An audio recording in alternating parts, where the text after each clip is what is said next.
कि मैं 7वें वर्ष में लव कुश रामलीला समिति में एक भूमिका करूंगा। और अगर किसी को ये आश्चर्य होता होगा कि मनोज तिवारी सांसद होके भी ये काम करते हैं, तो मैं क्लियर कर दूं कि मैं यही करते करते सांसद बना। मैं सांसद बन के ये नहीं कर रहा हूँ, मैं ये करते करते ही सांसद बना हूँ, ऐसा मेरा विश्वास है। मैं जब बहुत छोटा था तब से रामलीला में भाग लेता हूँ।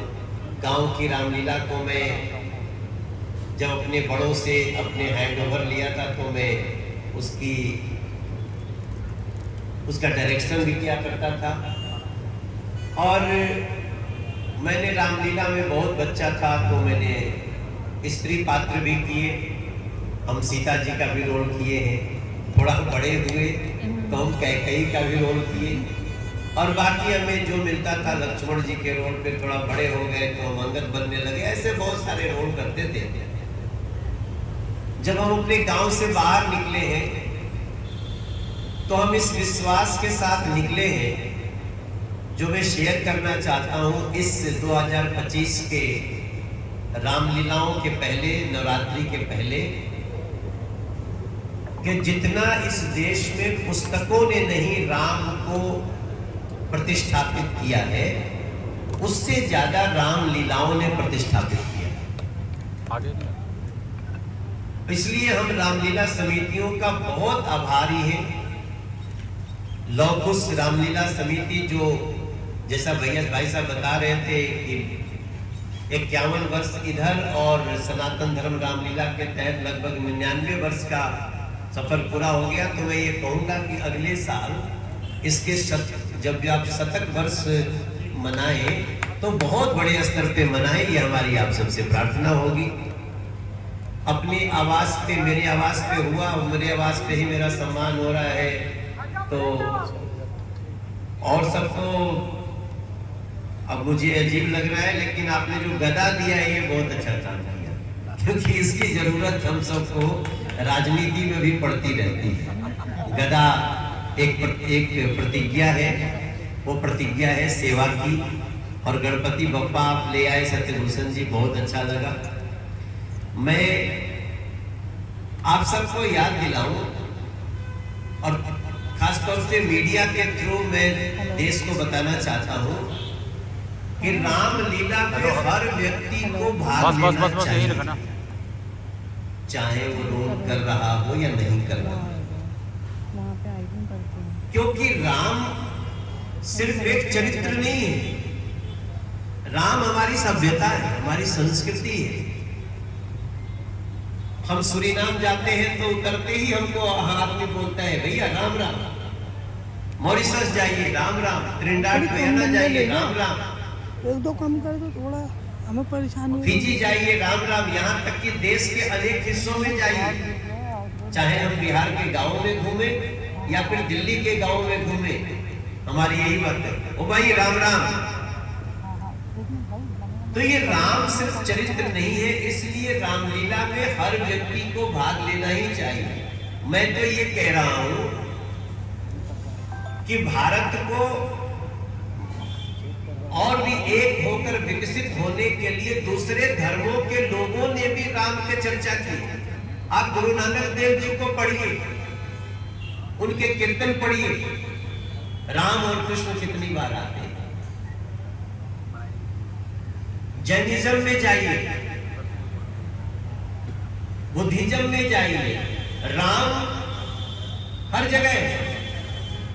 इसलिए मैं अपने आवाज पे जब ये प्रेस कॉन्फ्रेंस हो रही है तो मैं बड़ी विनम्रता से पूरे देश से कहना चाहूंगा, please participate in Ramlila, in your village, in your मोहल्ला, इन योर सिटी। ये हमारा बहुत बड़ा धर्म होना चाहिए कि हम रामलीला में भाग लें। क्यों भाग लें? देखिए, हम एक छोटा सा उदाहरण आपको देना चाहते हैं कि नहीं भाग लेने से क्या होता है। हम तो बहुत पढ़े लिखे हो, हम क्यों जाएंगे रामलीला? ये तो तमाशा है। तो तमाशा में हमारी राम की संस्कृति को कुछ लोग विवादित बना देंगे। अब जैसे परशुराम का चरित्र आप सुनिए, भगवान परशुराम को कहा गया, अक्सर बड़े बड़े लोग कहते हैं कि भगवान परशुराम ने 21 बार क्षत्रियों से धरती को खाली कर दिया, और इसके चलते हमारे देश में ब्राह्मण क्षत्रिय आपस में बहुत जगह भिड़े रहते हैं। जबकि आप याद करें, जनक जी जिनके घर में धनुष रखा हुआ है शिव का, जिसको सफाई करते करते सीता जी ने उठा लिया, वो स्वयं क्षत्रिय है, जिसके धनुष टूटने से परशुराम को चिंता हुई और शादी में आ जाता।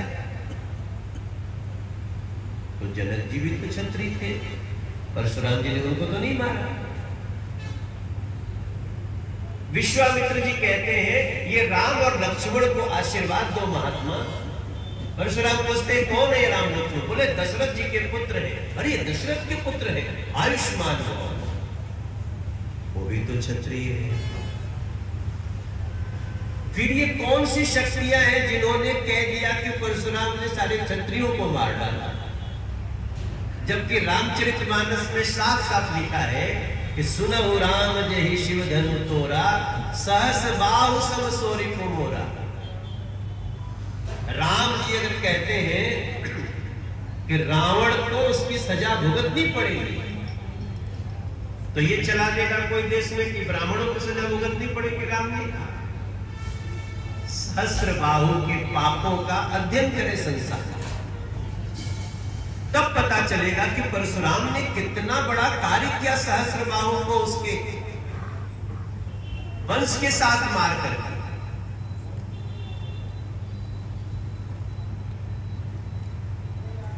अब रामलीला से नहीं जुड़ेंगे तो ये सब बातें ठीक। रामलीला में इसको यही चला दिया गया है। हमको खुद परशुराम बने तो पहली बार डायलॉग दिया गया कि देखो मैं परशुराम हूं, क्षत्रियों को 21 बार धरती करे, डायरेक्टर साहब इधर आओ, क्या गड़बड़ कर रहे हो?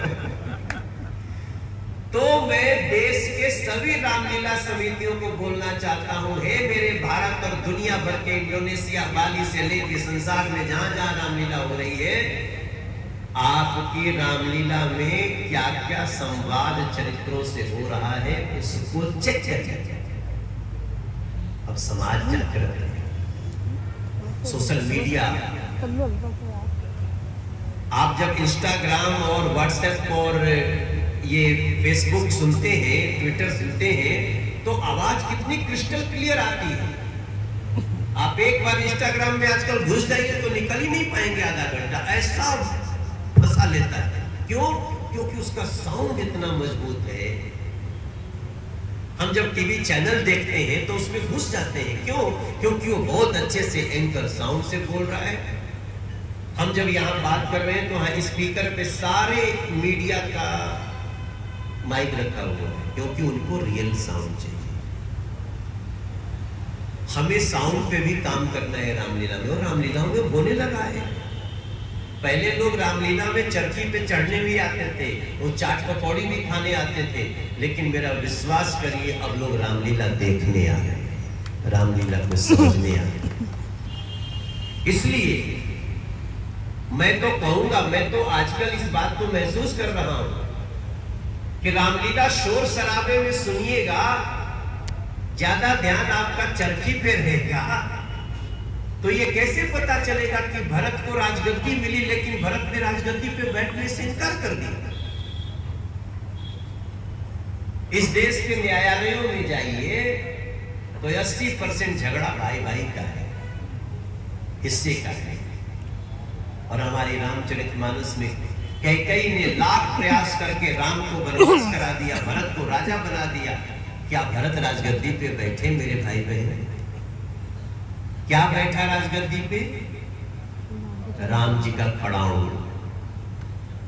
राजा भरत बने पर खड़ाऊं का राज था, जंगल में राम थे पर अवध राम राज था, न्याय था सुराज था।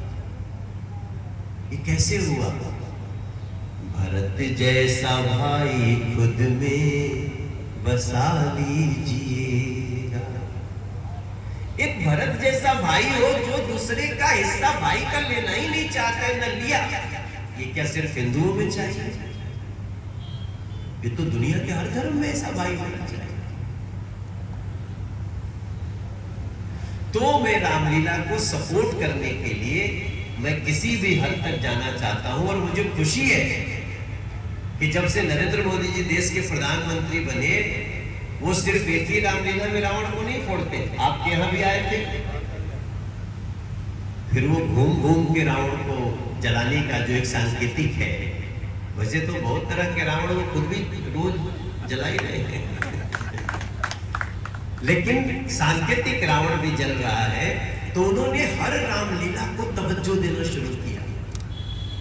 इसका इशारा क्या है? हम ये समझते हैं कि हर रामलीला को सपोर्ट करिए, क्योंकि रामलीला को ध्यान से देखेंगे तभी पता चलेगा कि महर्षि वाल्मीकि जी का क्या उत्सव है। अब इसी देश में कुछ लोगों ने ये बता दिया, लिख दिया पूरा। मैं तो मीडिया के सभी भाइयों से बोलूंगा, जो आपका जो डिजिटल होता है उस पे जाइए और महर्षि वाल्मीकि जी के बारे में जो ये दुष्प्रचार चल रहा है उसको मिटा दीजिए, अपनी भाषा लिखिए। लिखा जाता है, कुछ लोग लिखते हैं महर्षि वाल्मीकि जी डाकू थे। डाकू शब्द तो उस काल में था ही नहीं, राक्षस हो सकते थे, लेकिन किसी ने चला दिया। महर्षि वाल्मीकि जो त्रिकालदर्शी हैं, जिनको जो राम जी के समकालीन हैं, जो सीता जी के साथ उनके बच्चों को पालते हैं लोग, उसको उनको आपने इस तरह का चरित्र दे दिया। तो जिम्मेदारी किसकी है? अब हमारी है। हम सोशल मीडिया, डिजिटल जितने चैनल हैं हमारे भारत के, मैं दो का नाम लूंगा तो झगड़ा हो जाएगा। हर चैनल की जिम्मेदारी है कि जाइए और आज हम पूछते थे ग्रोथ, टेल मी अबाउट महर्षि वाल्मीकि भगवान, तो ग्रोथ वही बताएगा जो लिखा हुआ है। हम लिखेंगे, हम इतिहास बदलेंगे, क्योंकि महर्षि वाल्मीकि जी का चरित्र ब्रह्मा जी के समान है, उनको कोई भी इस तरह से दागदार नहीं कर सकता। हम गोस्वामी तुलसीदास जी को कैसे जानेंगे? गोस्वामी तुलसीदास जी ने तो जो लिखा है, इसका कई लोगों को पता ही नहीं कि रामायण लिखी गई जब अयोध्या जी में मंदिर टूट गया था। दोस्तों, बड़े बड़े विद्वानों का यह ध्यान नहीं है। 1577 में लिखी गई है रामचरितमानस, जब मुगलों का समय है, और रामचरितमानस के पहले 10 पन्ने पे पूरी कहानी लिखी हुई है, लेकिन कोई पढ़ता नहीं उसको। हम चाहते हैं कि अब डिजिटल दुनिया के लोग पढ़ें और लिखें। शिव जी आते हैं, तुलसीदास जी को जगाते हैं, बोलते हैं, अपनी भाषा में राम की कथा लिखो। अब आप सोचिए, मुगलों के समय जहां ऐसे धर्मांतरण होता था, जिस प्रकार से लोगों को इतना कष्ट दिया जाता था, तुलसीदास जी 2 साल 7 महीना रह के अयोध्या जी में और रामचरितमानस लिख लिए। और उसका परिणाम ये हुआ कि उस रामचरितमानस ने 500 साल बाद फिर से टूटे हुए मंदिर को पुनः भव्य मंदिर बना करके खड़ा कर दिया। ये है पुस्तकों की ताकत। और कुछ नहीं हुआ। लोग कहते थे खून की नदियां बहेंगी। हमारे देश के लोग इतने समझदार हैं, हिंदू हो, मुसलमान हो, सिख हो, ईसाई हो, उनमें कुछ लोगों को छोड़ दीजिए। जो पूर्ण समाज है वो इतना समझदार है कि राम जी का मंदिर बन गया, सब लोगों ने सुप्रीम कोर्ट का धन्यवाद किया, और आज वहां देख लीजिए, दुनिया का सबसे ज्यादा इनकम अगर किसी मंदिर में हो रहा है तो वो भगवान राम के मंदिर में। तो मैं इन्हीं बातों के साथ आप सभी को लव कुश रामलीला में भी आमंत्रित कर रहा हूं, और हम तो कई रामलीलाओं से भी जुड़े रहते हैं। लव कुश रामलीला को विशेष धन्यवाद, क्योंकि इन लोगों ने हमारे घर पे आकर पेशी की, वेश को बुलाया। अन्नी हमारी बुलाने पे आ गए ना, तो इसके लिए मैं आप सबका बहुत बहुत धन्यवाद करता हूं। और अगर आपके मन में कोई प्रश्न हो